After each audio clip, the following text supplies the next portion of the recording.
Assalamualaikum warahmatullahi wabarakatuh. Berjumpa kembali dengan saya Bu Ika Rosida Cahyaningsih, guru kelas 5 SDN Klorogan 1 Kecamatan Geger, Kabupaten Madiun. Kali ini kita akan belajar materi Mulok Pendidikan Lingkungan Hidup kelas 5. Sebelum pembelajaran kita mulai, kita berdoa dulu ya anak-anak. Berdoa mulai. Berdoa selesai. Sebelum kita ke materi pendidikan lingkungan hidup, tidak lupa dengan pembiasaan kita, yaitu tepuk PPK, religiusitas, nasionalisme, kemandirian, gotong royong, integritas. Yes, SDM unggul, Indonesia makmur. SDN Klorogan 1 siap sedia. Terima kasih. Kita lanjutkan materinya, yaitu tentang manusia dan lingkungan. Di pertemuan kemarin, Bu Ika sudah membahas tentang perilaku negatif yang ada dalam masyarakat kita. Di antaranya banyak sekali perilaku negatif yang biasanya dilakukan di dalam masyarakat kita, yaitu meminum minuman keras, kemudian menyalahgunakan narkoba, kemudian perkelahian antar pelajar, kemudian berjudi, dan yang terakhir yaitu kejahatan kriminalitas. Nah, 5 perilaku negatif masyarakat itu mempunyai akibat atau dampak bagi pelaku maupun dampak bagi orang lain. Yang di video kemarin kita sudah bahas ada 4 dampak dan 3 dampak bagi masyarakat.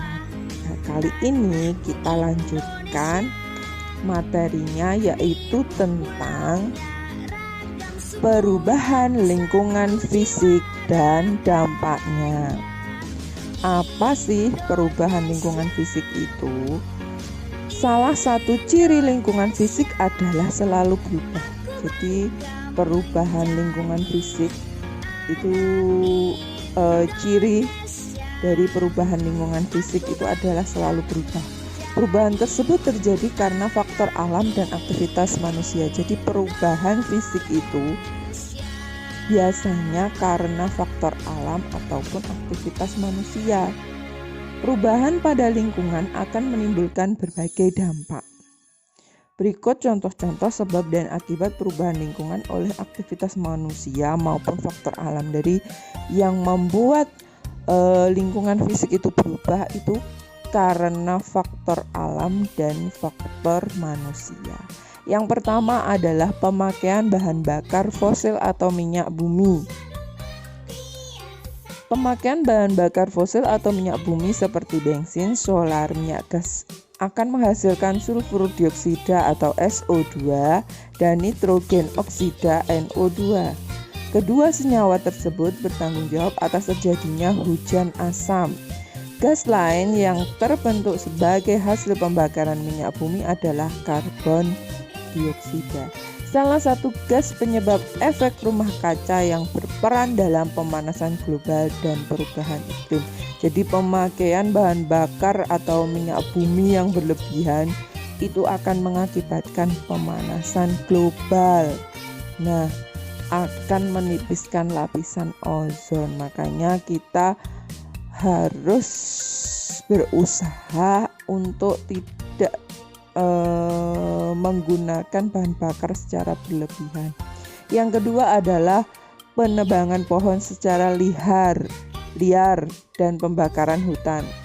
Maaf, penebangan pohon secara liar dan pembakaran hutan, atau biasa disebut bahasa latinnya adalah illegal logging ya.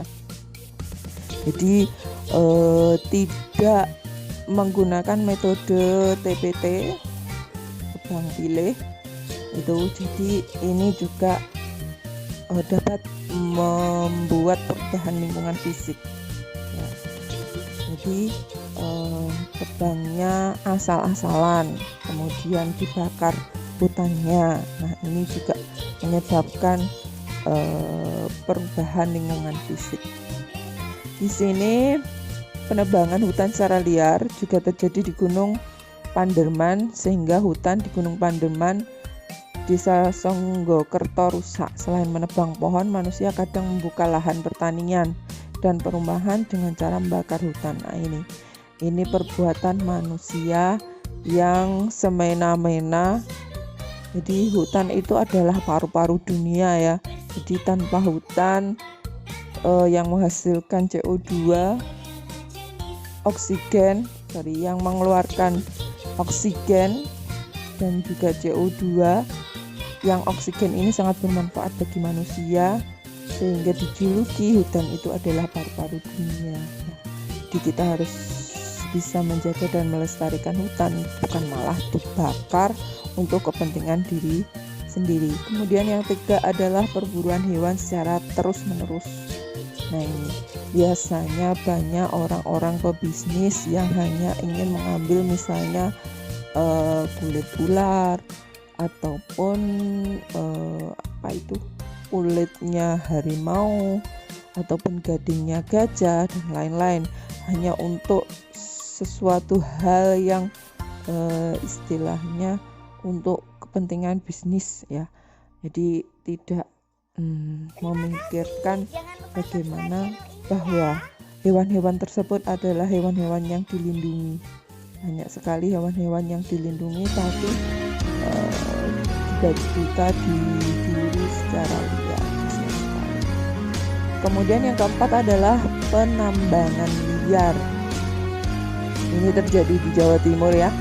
Di Jawa Timur terdapat beberapa lokasi penambangan pasir secara liar, misalnya pada penggalan Sungai Brantas yang ada di Kediri. Nah, penambangan pasir ini menggunakan alat-alat berat sehingga merusak lingkungan.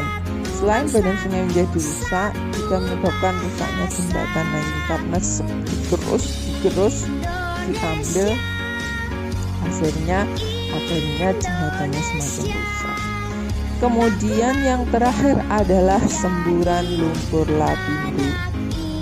Masih ingat yang tahun 29 Mei 2006 itu terjadi semburan lumpur panas di Desa Renokenongo, Kecamatan Porong, Kabupaten Sidoarjo, Jawa Timur. Yang di situ bersamaan dengan proses eksplorasi sumur Banjar Panji 1 yang dilakukan oleh Lapindo Brantas. Nah, semburan lumpur tersebut berada kurang lebih 200 meter ke arah selatan dari sumur BJP 1 dan diperkirakan akan terus berlangsung sampai dengan jangka waktu yang belum dapat ditentukan. Nah, semburan lumpur panas di Sidoarjo telah menimbulkan kerusakan lingkungan hidup dan kerugian yang sangat besar, termasuk kerusakan infrastruktur vital seperti pipa gas, jalan tol, jalan kereta api, dan jaringan listrik tegangan tinggi.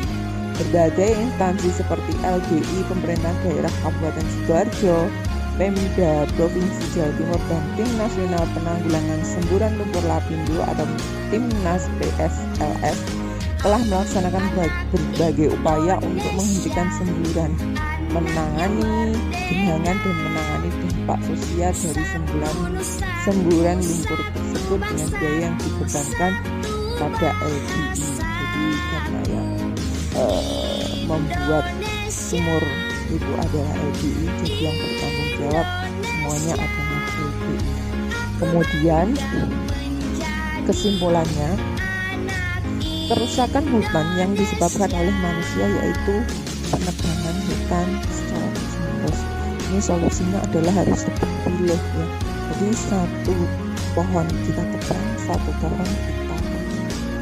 Jadi kita pilih-pilih mana yang usianya memang sudah tua dan pantas untuk ditebang, sehingga kita harus gantikan dengan pohon yang lain. Kemudian yang kedua, perburuan hewan yang terus-menerus dapat memusnahkan hewan lain. Jangan hanya untuk ingin mengikuti gaya, mengikuti trennya, sehingga kita tidak punya jiwa kemanusiaan memburu hewan-hewan yang benar-benar harusnya kita lindungi. Kemudian yang ketiga adalah penangkapan ikan di laut dengan bahan peledak dapat merusak terumbu karang. Ini juga ulah manusia ya ini. Banyak sekali faktornya adalah faktor dari manusia ya. Jadi kalau memakai bahan peledak pasti akan merusak terumbu karang. Jadi untuk bisa mendapatkan atau memancing ikan di laut ya kita menggunakan cara-cara yang tradisional saja, atau biasanya ada yang pakai strum. Nah itu juga merugikan juga, walaupun sengatannya itu sampai sasaran tapi sangat merugikan sekali. Lebih baik kita menggunakan alat-alat manual yang di situ tidak menyiksa ikan tersebut. Selanjutnya, penggunaan pupuk yang berlebihan dapat menimbulkan tumbuhnya gulma dengan cepat. Nah ini untuk para petani ini. Jadi keasaman tanah itu juga harus diperhitungkan. Jadi ngasih pupuk itu ada kadarnya. Nah, jangan asal-asalan memberikan pupuk karena itu juga bisa merusak tanah dan ini termasuk pencemaran tanah. Lanjut, manusia sering menggunakan kayu dari tumbuhan untuk kebutuhan hidupnya. Ya, ini karena memang suatu kebutuhan. Jadi solusinya untuk kayu dan menebang pohon ini harus tebang pilih, jangan asal-asalan. Kemudian manusia sering menggunakan bagian tubuh hewan untuk obat dan hiasan. Nah ini, kalau untuk obat memang manfaat positif, tapi kalau untuk hiasan itu adalah untuk mengikuti gaya. Nah ya, gaya dan trennya. Kemudian perbuatan manusia yang tidak bertanggung jawab seperti penebangan liar dapat menimbulkan kerusakan hutan. Selain itu, tumbuhan dan hewan jadi langka. Iya, kalau populasinya hewan ini berkurang, pasti akan langka ini. Jadi tumbuhan dan hewan itu akan langka kalau itu tadi kita tidak memanage sesuai kebutuhan. Kemudian yang terakhir adalah manusia harus melestarikan hewan dan tumbuhan. Kita harus melestarikan hewan dan tumbuhan.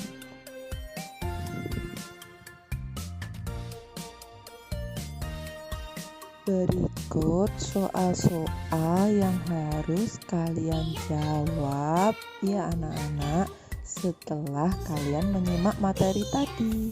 Soal nomor 1. Sebutkan berbagai perilaku negatif yang ada di masyarakat. Soal yang kedua, apakah teman-teman di sekolahmu pernah terlibat perkelahian antar pelajar? Jelaskan bagaimana caranya agar tidak terlibat perkelahian antar pelajar. Soal nomor 3. Apa sajakah yang termasuk dalam perilaku negatif terhadap lingkungan? Soal nomor 4. Jika ada orang membuang sampah seenaknya dari dalam mobil, bagaimana pendapatmu? Soal nomor 5. Dengan alasan untuk memenuhi kebutuhan hidup sehari-hari, ada orang yang merusak hutan seenaknya sendiri. Bagaimana pendapatmu? Jangan lupa subscribe channel ini. Soal nomor 6. Bolehkah kita membuang limbah ke sungai? Apa alasannya? Soal nomor 7. Jika kamu sedang membersihkan ruang kelas bersama-sama dengan kelompok piketmu, bagaimana sikapmu jika ada teman lain yang mengotorinya. Soal nomor 8. Air yang meluber di kamar mandi sebaiknya kita biarkan karena kita tidak membayar iuran air. Benarkah demikian? Soal nomor 9. Beri contoh perilaku negatif di sekitarmu yang merugikan lingkungan.